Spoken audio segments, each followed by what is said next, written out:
생활 속의 유용한 건강 정보를 전해드리는 건강 플러스 시간입니다. 한림대 성심병원 가정의학과 박경희 교수와 함께합니다. 안녕하세요.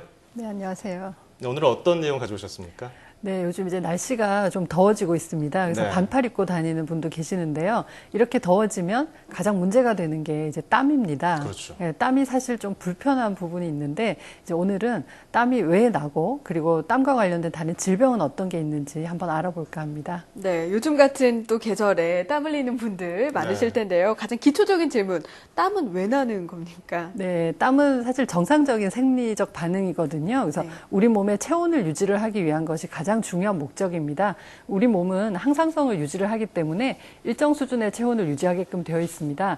그러나 우리 몸의 체온이 상승할 상황이 생기는데요. 각종 감염으로 인해서 몸에 열이 날 수도 있고 운동과 같은 격한 신체 활동을 했거나 요즘처럼 이제 기온이 올라갈 때 이럴 때 같은 상황인데 이때 몸에서 땀이 배출이 되는데 이게 증발되면서 주변의 온도를 낮춰주기 때문에 체온을 내려서 정상 범위의 체온을 유지하게끔 하는 겁니다. 근데 그것 외에도 심리적으로 흥분을 하거나 스트레스 상황이거나 매운 음식을 먹거나 할 때도 땀을 유발하는 요인이 될 수가 있습니다. 저는 가끔 이 생방 시간이 촉박해서 달려오다 보면 땀이 많이 나요. 그래서 긴장해서. 유독 좀 땀이 많이 나는 분들도 있는데 네. 별다른 이유가 있는 건가요?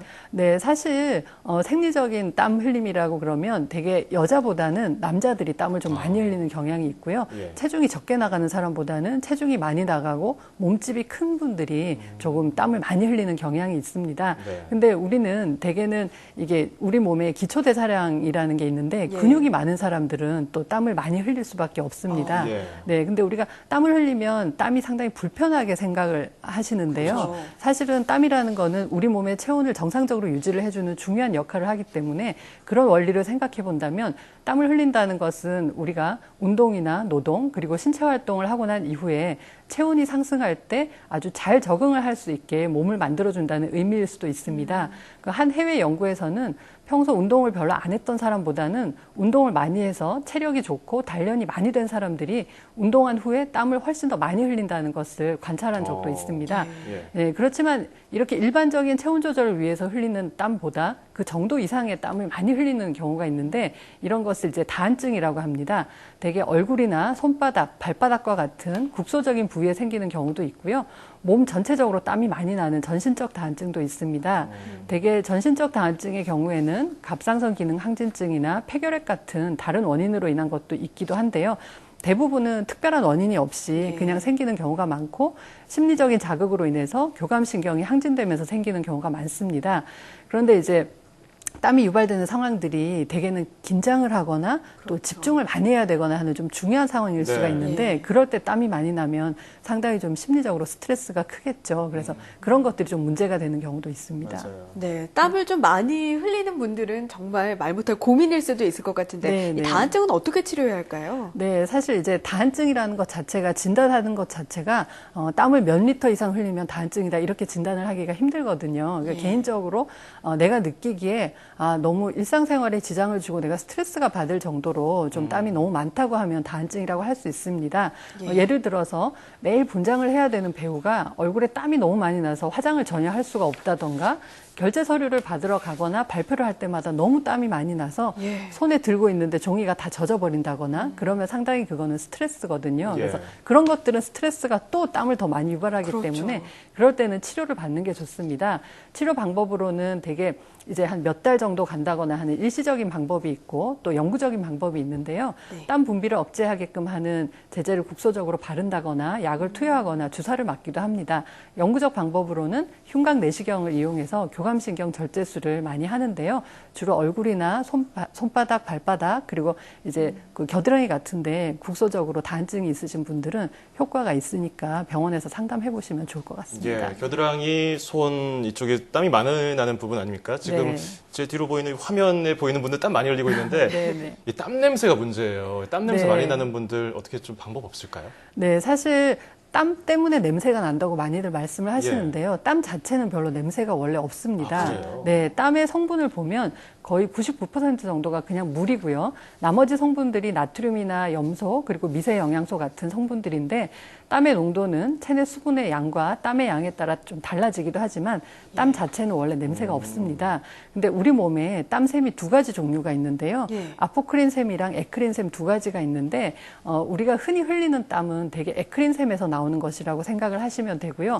냄새가 거의 없습니다. 근데 아포크린샘 같은 경우는 주로 겨드랑이나 생식기 주변에 많이 분포가 돼 있는데 이 아포크린샘에서 나오는 땀 성분에 단백질이나 지방과 같은 성분이 상대적으로 많기 때문에 이제 이런 것들이 피부에 있는 세균에 의해서 분해가 되면 몸에 냄새가 나는 원인이 돼서 우리가 액취증이라고 그러죠. 겨드랑이 같은 데서 냄새 나고 하는 경우가 있는데 이런 경우 말고 일반적으로 나오는 에크린샘에서 나오는 땀의 경우에도 우리가 땀이 나서 바로 말라버리면 괜찮은데 피부에 상주하고 있는 세균이 있잖아요. 그래서 그런 것들이 젖은 상태에서 세균이 번식하게 되면서 냄새를 일으키는 원인이 되기도 합니다.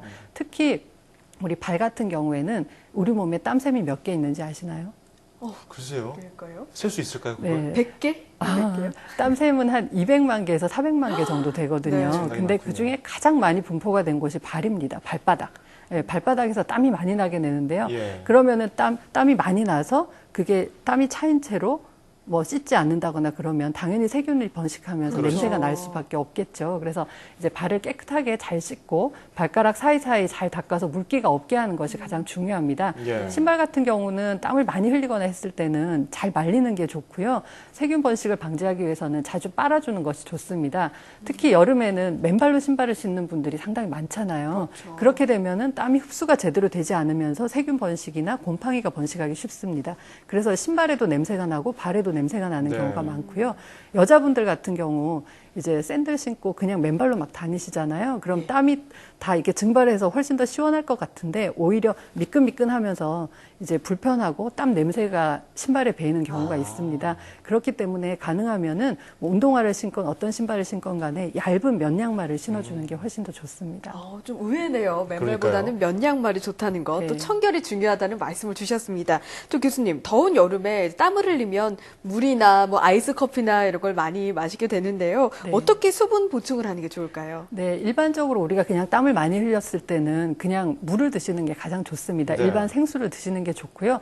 일부에서는 이제 차 같은 걸 얇게 우려서 녹차라던가 커피를 얇게 우려서 물처럼 그냥 드시는 분이 계신데 그런 경우에는 카페인이 오히려 이뇨작용을 일으켜서 수분을 더 뺏어갈 수가 있고요. 그랬는데요. 네, 운동하고 난 다음에 맥주 또 많이 드시잖아요. 맞아요. 네, 근데 밤에 맥주 드시고 나면 화장실 자주 가시잖아요. 그런 것도 이뇨작용이 있어서 오히려 땀을 많이 흘리고 난 다음에 수분을 더 많이 뺏기는 위험이 있습니다. 그리고 간혹 이제 스포츠 음료들 많이들 드시는데, 네, 운동을 아주 심하게, 그러니까 더운 여름에 밖에서 축구를 했다거나 마라톤을 하거나 아주 땀을 많이 흘리면 사실은 그냥 맹물을 드시는 것보다는 이제 스포츠 음료에는 나트륨이라던가 그리고 당분 같은 것들이 많이 들어있고요. 그게 빨리 흡수가 됩니다. 그래서 그런 경우는 도움이 되지만 우리가 뭐 그냥 일반적으로 헬스클럽에서 냉방이 잘 돼 있는데 거기서 이렇게 뭐 운동을 하고 난 다음에 운동을 했으니까 내가 스포츠 음료를 마셔야겠다. 그런 거는 아니라는 거죠. 일반적으로 그냥 생수를 드시면 되고요. 이걸 물처럼 스포츠 음료를 대신 드시게 되면 거기에 나트륨이나 당분이나 이런 게 들어있기 때문에 불필요하게 열량 섭취가 돼서 또 오히려 비만을 유발하거나 하는 경우도 있으니까 주의하시는 게 좋습니다. 방금 들으신 것처럼 실제로 적당한 양의 땀을 흘린 경우에는 너무 이온 음료, 스포츠 음료 드시지 말고요. 물을 드시는 게 더 좋을 것 같습니다. 이와 함께 땀에 젖은 빨래는 묵혀두지 마시고 바로바로 세탁해서 보관하는 것이 좋으니까요. 참고하시면 좋겠네요. 자, 지금까지 한림대 성심병원 가정의학과 박경희 교수였습니다. 오늘 고맙습니다.